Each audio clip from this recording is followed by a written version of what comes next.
उपकूल मुहां हेउची बात्या बेंगाल 80 किलोमीटर बेगर पवन सह प्रबल वर्षार पूर्वानुमान। तो चलो देखा संपूर्ण अपडेट कौन रही।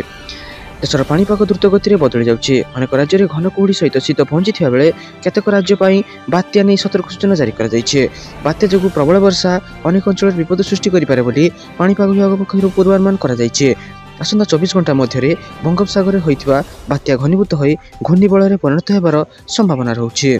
दक्षिण पश्चिम बंगोपसागर और श्रीलंका उपकूल में 27 तारीख अर्थात आज सकाळ पर्यंत घंटा प्रति 50-60 किलोमीटर बेगर पवन बहिबार संभावना रहुछि। यह घंटा प्रति 70 किलोमीटर पर्यंत वृद्धि पाइपे। 27 अर्थात आज 29 नवेम्बर संध्या पर्यंत बंगोपसागर और श्रीलंका उपकूल में घंटा प्रति 60-70 किलोमीटर बेगर पवन बहिब जहाँ 80 किलोमीटर पर्यंत वृद्धि होइपारे। 27-29 नवेम्बर मध्य तमिलनाडु पुडुचेरी और दक्षिण आंध्र प्रदेश उपकूल में प्रबल पवन बहिब जार बेग घंटा प्रति 60-70 किलोमीटर रहिबार संभावना रही। चलो देखिए परवर्ती अपडेट कौन रही। अष्टम वेतन कमिशन को नहीं आसला बड़ खबर बढ़ी आसो कर्मचारी मान दरमा। तो चलो देखा संपूर्ण अपडेट कौन रही। शुणा जा घोषणा पर केंद्रीय कर्मचारी सर्वनिम्न दरमा 186% वृद्धि होवार संभावना रही। तेज एपर्यंत ए संपर्क में कौन सरकारी घोषणा कहुचे सरकार आगामी यूनियन बजेट में यही घोषणा करें। गणमाध्यम रिपोर्ट अनुसार नुआ वेतन आयोग अधीन में वेतन को 2.86 गुण वृद्धि करने को सरकार को सुपारिश कर नेशनल काउंसिल ऑफ मिलित परामर्शदाता जंत्र द्वारा प्रस्तावित 2.86 फिटमेंट फैक्टर उपर यह वृद्धि हेब। सरकारी कर्मचारी दरमा और अवसरप्राप्त कर्मचारी पेंशन फिटमेंट फैक्टर माध्यम निर्णय करा जाए। सप्तम वेतन कमिशन आयोग अधीन में केंद्र सरकार 2.57 फिटमेंट फैक्टर व्यवहार करते जो सर्वनिम्न मजूरी 7,000 टंकार 18,000 टंकार को वृद्धि करा। प्रत्येक नुआ वेतन आयोगर कार्यकारिता सहित वेतन और पेंशन रे किसी परिवर्तन आसी जाइछि। वर्तमान केंद्रीय कर्मचारी को 2.57 फिटमेंट फैक्टर आधार में दरमा दि जाउछि। जदि यह 2.86 को वृद्धि करा जाए तेबे कर्मचारी मौलिक वेतन में एक बड़ वृद्धि हो पारे। चलो देखिए परवर्ती अपडेट कौन रही। पुणी थे बनवाक पड़ो कि नुआ पान कार्ड चलन देखी नवा संपूर्ण डिटेल्स टी कौन रही। केंद्र सरकार कैबिनेट बैठक में टिकसदाता एक बड़ घोषणा कर वास्तव में प्रधानमंत्री नरेंद्र मोदी नेतृत्व में पान 2.0 प्रकल्प को अनुमोदन मिलता। एथिपाई केंद्र सरकार 1435 कोटी टंका खर्च करेंगे बोली केंद्रमंत्री अश्विनी वैष्णव सूचना देइछन्ति। सेपरि पान 2.0 प्रकल्प को अनुमोदन मिलवा पर टिकसदाता मैंने पान कार्ड को नहीं द्वंद्व में पड़ते। पान कार्ड को नहीं टिकसदाता मन में अनेक प्रश्न रही। एवं से पाखे पान कार्ड काम करिबो ना करिबोनी ता नहीं से बड़ द्वंद्व में रही। पान कार्ड 2.0 होउची पान कार्ड 1.0 प्रकल्पर अपग्रेड भार्सन। एसहित यही पान कार्ड क्यूआर कोड हेबो एवं यहाकू तैयारी करिया पय टिकसदाता पृथक भाव देय देवाकू पड़िबो नाही। एथिपाई कौन स्थान को जीवार आवश्यकता नहीं। ऑनलाइन जरिया रे नुआ पान संपूर्ण भाव में मागणार प्रस्तुत करा जाई परिबो। जदि आपन पाखे पूर्वर पान कार्ड अच्छी तेबे आपन को किछि करिवार आवश्यकता नहीं। आपन को मिलिबो नुआ पान कार्ड। एथिपाई कौन शुल्क मध्ये देवाकू पड़िबो नाही। यह आपन को ठिकाना पहुंची जिवो।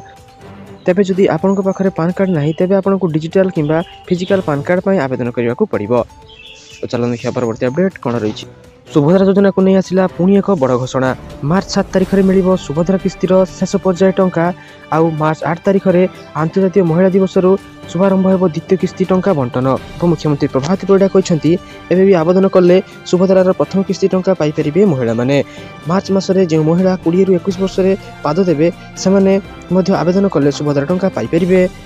तेज आवेदन करी टंका पाई नथिबा हिताधिकारी व्यस्त न होबाकू परामर्श दैछन्ती उपमुख्यमंत्री।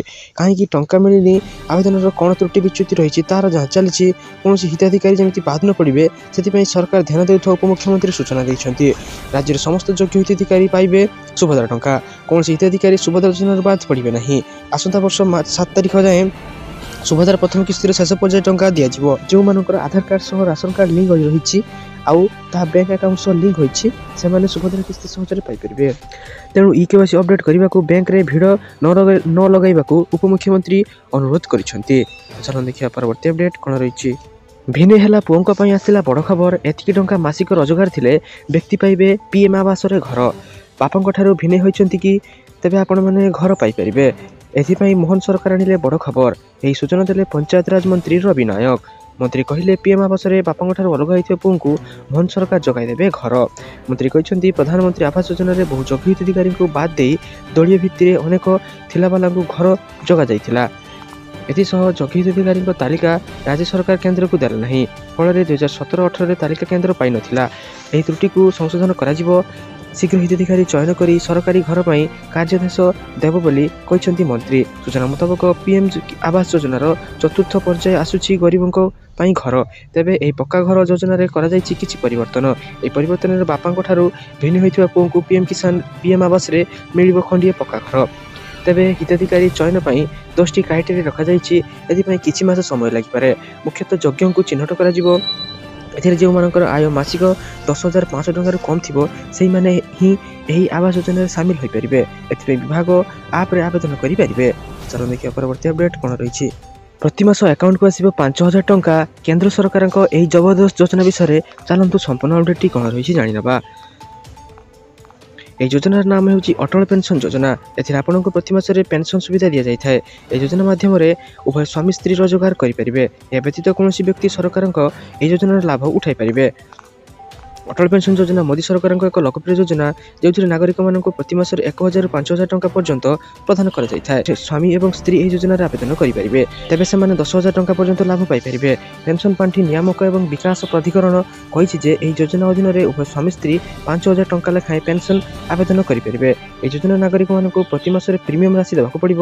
ଯଦି ଆବେଦନକାରୀଙ୍କୁ 18 ବର୍ଷ ହୁଏ ତେବେ ତାଙ୍କୁ ପ୍ରତି ମାସରେ 210 ଟଙ୍କା ପ୍ରିମିୟମ୍ ଦେବାକୁ ପଡ଼ିବ। ଅନ୍ୟପକ୍ଷରେ ଯଦି ପ୍ରତି 3 ମାସରେ ସମାନ ଟଙ୍କା ଦିଆଯାଏ ତେବେ 624 ଟଙ୍କା ଏବଂ 6 ମାସ ମଧ୍ୟରେ 1,239 ଟଙ୍କା ଦେବାକୁ ପଡ଼ିବ। ଏହା ବ୍ୟତୀତ ପ୍ରତି ମାସରେ 1,000 ଟଙ୍କା ପେନ୍ସନ୍ ପାଇବାକୁ ହେଲେ 18 ବର୍ଷ ବୟସରେ କେବଳ 42 ଟଙ୍କା ଦେବାକୁ ପଡ଼ିବ। ତ ଅଧିକ ଜାଣିବା ପାଇଁ ନିକଟସ୍ଥ ଜନସେବା କେନ୍ଦ୍ରକୁ ଯାଇ ଆପଣମାନେ ଏହାର ସମ୍ପୂର୍ଣ୍ଣ ଡିଟେଲ୍ସ ଜାଣିପାରିବେ। ଚାଲନ୍ତୁ ଦେଖିବା ପରବର୍ତ୍ତୀ ଅପଡେଟ୍ କ'ଣ ରହିଛି। Rajasthan subordinate and ministerial service selection ବୋର୍ଡରେ ଆସିଲା 830 ପଦବୀ ଖାଲି। ଇଚ୍ଛୁକ ଏବଂ ଯୋଗ୍ୟ ପ୍ରାର୍ଥୀମାନେ ଅଫିସିଆଲ ୱେବସାଇଟକୁ ଯାଇ ଆବେଦନ କରିପାରିବେ। ଏଥିପାଇଁ ଅନଲାଇନ ପରୀକ୍ଷା ଫେବୃଆରୀ 2025ରେ ହେବ। ଇଚ୍ଛୁକ ପ୍ରାର୍ଥୀ ସିଭିଲ୍ ମେକାନିକାଲ ଇଲେକ୍ଟ୍ରିକାଲ ଇଞ୍ଜିନିୟରିଂ କରିଥିବା ଜରୁରୀ। ବୟସ ବିଷୟ ଜାଣିବା। ଇଚ୍ଛୁକ ପ୍ରାର୍ଥୀଙ୍କ ବୟସ 18ରୁ 40 ବର୍ଷ ମଧ୍ୟରେ ରହିଥିବା ଜରୁରୀ। ପ୍ରାର୍ଥୀଙ୍କ ଚୟନ ଲିଖିତ ପରୀକ୍ଷା ହେବ। ଇଣ୍ଟରଭ୍ୟୁ, ଡକୁମେଣ୍ଟ ଭେରିଫିକେସନ ଏବଂ ମେଡିକାଲ ପରୀକ୍ଷା ଆଧାରରେ କରାଯିବ। ଏଥିପାଇଁ ଆବେଦନ କରିବାକୁ ଆପଣମାନଙ୍କୁ ଏହାର ଅଫିସିଆଲ ୱେବସାଇଟକୁ ଯିବାକୁ ପଡ଼ିବ। ଏଠାରେ ରେଜିଷ୍ଟ୍ରେସନ କରି ଲଗ୍ଇନ୍ କରିବାକୁ ପଡ଼ିବ। ଦରକାରୀ ସମସ୍ତ ଦସ୍ତାବେଜ ଅପଲୋଡ କରି ଫଟୋଗ୍ରାଫ ସାର୍ଟିଫିକେଟ୍ ପ୍ରଦାନ କରିବାକୁ ପଡ଼ିବ। ଏହାପରେ ଆପଣମାନେ ଶୁଳ୍କ ଭରି ଫର୍ମ ପୂରଣ କରିପାରିବେ। ଶେଷରେ ଫର୍ମକୁ ସବମିଟ୍ କରି ଆପଣମାନେ ଏହାକୁ ଆବେଦନ କରିପାରିବେ। ଚାଲନ୍ତୁ ଦେଖିବା ପରବର୍ତ୍ତୀ ଅପଡେଟ୍ କ'ଣ ରହିଛି। ଗୋପବନ୍ଧୁ ଜନ ଆରୋଗ୍ୟ ଯୋଜନା ପାଇଁ 644 କୋଟି ଟଙ୍କା ବରାଦ। ମୁଖ୍ୟମନ୍ତ୍ରୀ ମଙ୍ଗଳବାର ବିଧାନସଭାରେ 2024-25 ଆର୍ଥିକ ବର୍ଷର ଅତିରିକ୍ତ ବଜେଟ୍ ଉପସ୍ଥାପନ କରିଛନ୍ତି। ଏଥିପାଇଁ ମୋଟ 12,156 କୋଟି ଟଙ୍କାର ବ୍ୟୟ ବରାଦ କରାଯାଇଛି। ସ୍ୱାସ୍ଥ୍ୟ କ୍ଷେତ୍ରରେ ଗୋପବନ୍ଧୁ ଜନ ଆରୋଗ୍ୟ ଯୋଜନା ପାଇଁ 644 କୋଟି ଟଙ୍କା ବ୍ୟବସ୍ଥା କରାଯାଇଛି। ସେହିଭଳି ମେଡିକାଲ କଲେଜ ଏବଂ ହସ୍ପିଟାଲ ପାଇଁ 5 କୋଟି ଟଙ୍କା ବ୍ୟୟ ବରାଦ କରାଯାଇଛି। ତ ସାରାଦିନ ଏପରି ବଛା ବଛା ଏବଂ ଗୁରୁତ୍ୱପୂର୍ଣ୍ଣ ଖବର ଜାଣିବା ପାଇଁ ଆମ ଚ୍ୟାନେଲକୁ ସବସ୍କ୍ରାଇବ୍ ରଖନ୍ତୁ ଏବଂ ଆମ ଭିଡ଼ିଓକୁ ଗୋଟେ ଲାଇକ୍ କରିଦିଅନ୍ତୁ। ଧନ୍ୟବାଦ।